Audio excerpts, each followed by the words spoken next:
सांभाळणे कोणी की भगवान सृष्टि निर्माण किदो ये मनुष्य पैदा किदो राक्षस पैदा किदो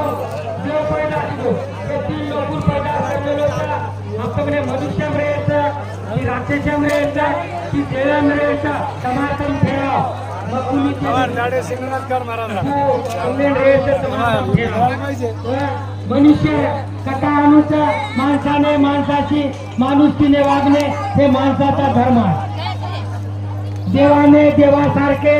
देवाच्या नियमाप्रमाणे शांत राहणे हे देवाचा नियम आहे असुराने माणुसकी